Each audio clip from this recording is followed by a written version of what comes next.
Bab 117. Diunggah oleh baca suara. Arthur Lewin's Point of View.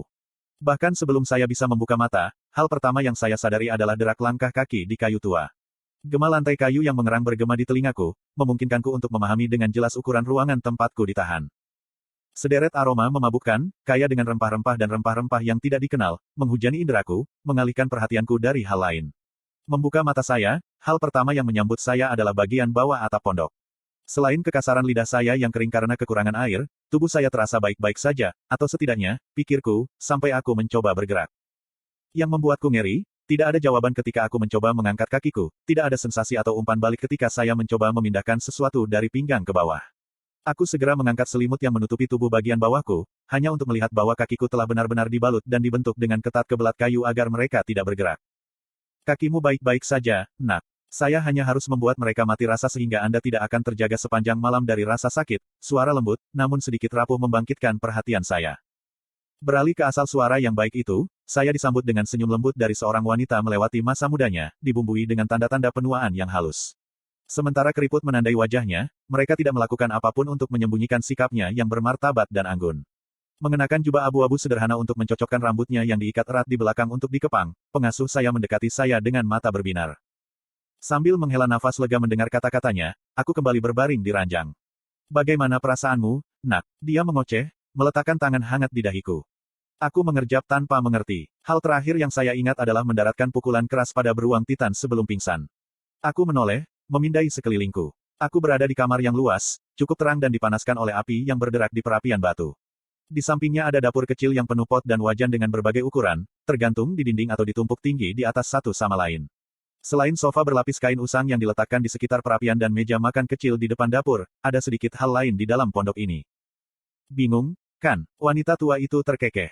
Ya, jawabku dengan suara serak sebelum akhirnya batuk-batuk. Wanita itu segera bangkit dari tempat duduknya di sampingku dan kembali dengan segelas air hangat. Setelah beberapa tegukan mendalam dari apa yang terasa seperti surga cair, saya merasa cukup percaya diri untuk membentuk kata-kata yang kohesif. Terima kasih. Mai, kamu bisa memanggilku Mire, Child. Wanita itu selesai, mengambil cangkir kosong dari tanganku.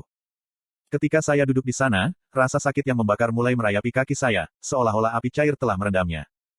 Mengira ekspresi kesedihanku yang menakutkan, Mire tertawa kecil. Jangan khawatir, aku tidak akan memakanmu. Meskipun, secara teknis aku memang mencuri kamu jauh dari Winsome. Tapi beruntung saya melakukannya. Jika aku mendapatkanmu nanti, aku khawatir kakimu akan membutuhkan waktu lebih lama untuk sembuh. Petik 2.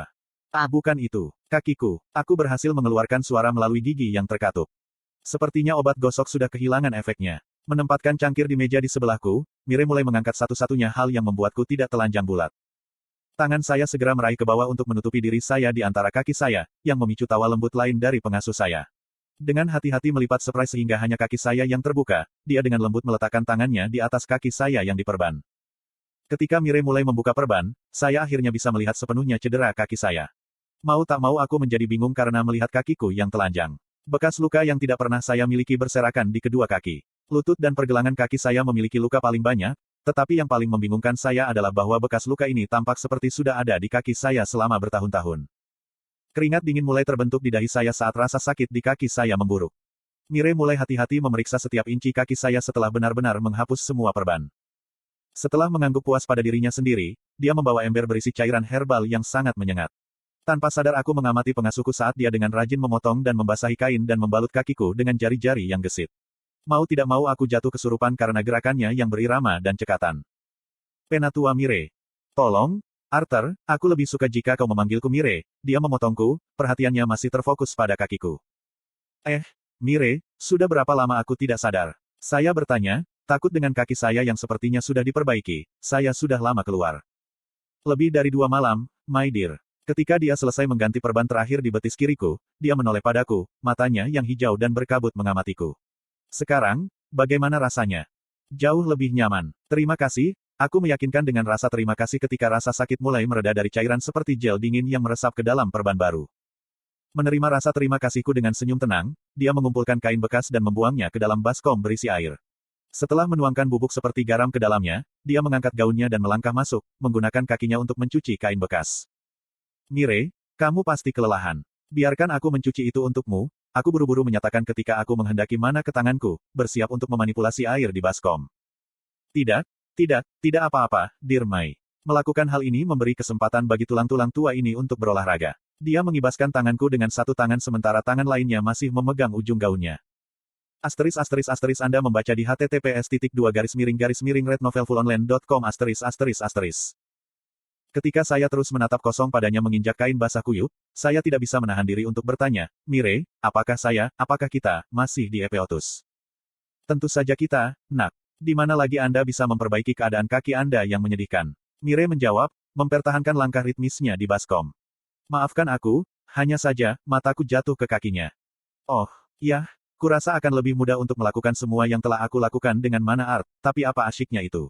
Bahkan sebagai Asura, ada hal-hal yang tidak dapat disimulasikan oleh sihir. Misalnya, dinginnya air di antara jari kaki saya saat kain basah membungkus kaki saya. Apa yang menyenangkan melambaikan jari Anda untuk menggerakkan air untuk melakukan itu untuk Anda?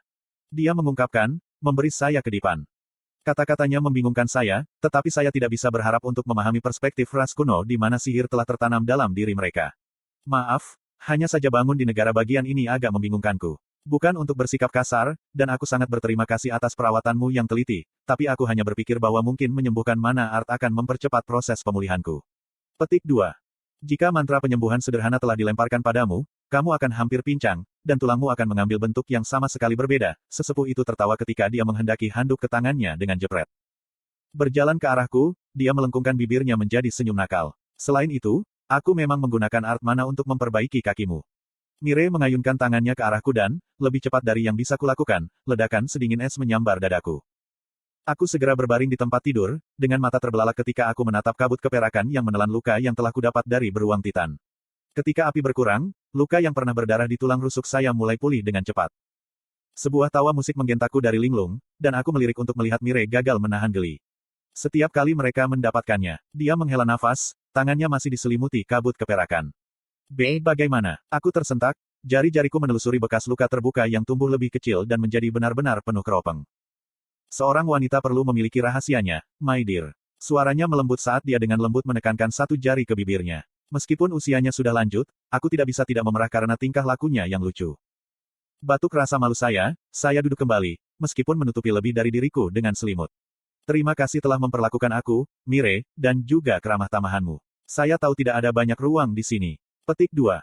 Tidak semuanya. Selain itu, pondok tua ini bukan tempat tinggal saya. Saya hanya menggunakan tempat ini untuk mendapatkan kedamaian dan, dari waktu ke waktu, merawat seorang pasien. Dia tersenyum, memberi saya semangkuk sup hangat. Aku tidak memperlakukan sembarang orang yang kamu kenal, tapi aku ingin bertemu dengan bocah manusia yang seharusnya adalah penyelamat dunia, katanya dengan anggun sebelum menembakkanku satu kedipan lagi. Membalas dengan tawa lemah, aku menyeruput dengan hati-hati dari mangkuk. Segera, kaldu gurih yang dibubuhi isyarat herbal menyegarkan menyelimuti lidahku, membujukku untuk dengan rakus mengambil satu tegukan besar sebelum meletakkannya di atas meja. Jangan mencoba untuk bangun malam ini. Luka di kaki Anda tidak sesederhana luka kecil di dada Anda. Butuh berjam-jam bagi kaki Anda untuk kembali ke keadaan itu, jadi istirahat saja, itu adalah prioritas terbesar Anda, Mire memperingatkan. Ada air di konter dalam jangkauan lengan, dan jika Anda harus menggunakan kamar mandi, ada panci ruang tepat di samping tempat tidur. Selamat malam sayangku. Mire meninggalkanku pada pikiranku dengan satu-satunya sumber cahaya, api, menggeliat di perapian. Sepertinya aku baru saja memejamkan mata sejenak, mengingat kembali ke api perak yang telah disulapnya, ketika aku tersentak bangun dari kepakan berdenyut tajam lainnya. Rasa sakitnya tidak setajam ketika Mire telah mengganti perban untukku, tetapi itu cukup membuatku gelisah untuk tidak tertidur kembali. Pondok itu hampir sepenuhnya gelap, terlepas dari beberapa helai cahaya bulan yang berhasil menembus atap jerami. Api sudah lama padam, dengan aroma samar-samar berasap yang tersisa. Aku tidak yakin sampai sejauh mana lukaku sembuh, tetapi aku menjadi gelisah memikirkan waktu yang terbuang sia-sia. Meninggalkan gagasan untuk kembali tidur, saya duduk, tegak, dan mulai melakukan satu-satunya hal produktif yang dapat saya lakukan dalam keadaan ini, bermeditasi. Saat aku berkonsentrasi pada inti mana yang berputar dalam di tulang dada, ledakan energi asing menyambutku. Tiba-tiba, gunung yang telah saya tumpangi untuk mencapai inti perak hanyalah dataran datar, yang digulirkan seperti peta untuk saya lintasi. Menyerap mana dari sekelilingku, aku dengan ragu-ragu mulai memurnikan ketika energi alien mulai dengan lapar menghisap mana yang telah aku serap dan menyatu dengan inti mana. Warna kuning muda dari inti saya mulai bersinar ketika mana melonjak ke seluruh tubuh saya, mengisi pembuluh darah, otot, tulang, dan kulit saya dengan energi yang berapi-api. Saya bisa merasakan diri saya menggigil tak terkendali saat inti saya mulai bersinar lebih terang sampai tidak kuning, tetapi sebaliknya, perak cerah. Energi liar yang telah mengamuk di dalam tubuh saya terus memecah lapisan inti saya, membuat inti perak saya tumbuh lebih cerah dan lebih cerah dengan setiap gelombang energi yang menghantam. Aku menahan napas, takut bahwa perubahan sekecil apapun akan menghentikan perkembangan inti mana yang cepat. Akhirnya, sumber energi misterius yang telah menyempurnakan inti mana saya ke puncak tahap pertengahan perak mereda. Tepat ketika aku berpikir transformasi telah selesai, jeritan tajam dentang logam memenuhi telingaku. Seolah-olah dinding tak terlihat yang telah menahan pikiranku hilang, tubuhku secara paksa beralih ke fase kedua dari Dragon Wheel milik Sylvia. Membuka mataku terbuka, aku bisa melihat rune emas muncul dari lengan dan pundakku. Yang mengejutkan saya, rune bercahaya mulai berubah. Desain mereka tumbuh lebih kompleks ketika mereka membentuk diri mereka menjadi semacam bahasa kuno. Rambut saya yang acak-acakan mulai berubah warna dari rambut saya yang alami kemerahan menjadi putih, lalu kembali ke kemerahan lagi. Perabotan di dalam pondok satu kamar mulai bergetar ketika jerami dan serpihan jatuh dari atap, memenuhi ruangan dengan lebih banyak sinar bulan. Namun, meskipun panci dan wajan saling menempel, satu-satunya suara yang memenuhi telingaku adalah cincin bernada tinggi. Sementara rambutku berubah kembali ke warna aslinya, tanda yang baru terbentuk di tubuhku bersinar lebih terang ketika warnanya mulai mengering dari dunia. Segera, satu-satunya warna yang bisa saya lihat adalah partikel sangat kecil yang mengambang di sekitar saya. Tetapi sesuatu telah berubah. Selama saya menggunakan kebangkitan naga, saya hanya bisa melihat 4 warna, satu untuk masing-masing dari 4 elemen. Namun, bintik-bintik ungu banyak ditemukan dalam susunan warna biru, kuning, merah, dan hijau. Setelah menggunakan formulir ini untuk membunuh Lukas, saya pikir saya sudah lebih baik dalam mengendalikan dorongan keras yang datang dengan menggunakan fase kedua dari kehendak Sylvia. Namun, keinginan itu tampaknya menolak tubuh saya lebih dari sebelumnya, sampai saya tidak tahan lagi dengan penderitaan tubuh saya. Aku melepaskan Dragon's Awakening, dan seakan seember air telah dilemparkan untuk memadamkan api yang mengamuk. Semua energi, kekuatan, dan rasa sakit yang telah tumbuh semakin besar di dalam diriku tiba-tiba menghilang. Keheningan mencekam di sekelilingku saat aku dibiarkan merasa bingung, tidak berdaya dan lemah meskipun ada kemajuan yang dilakukan inti mana.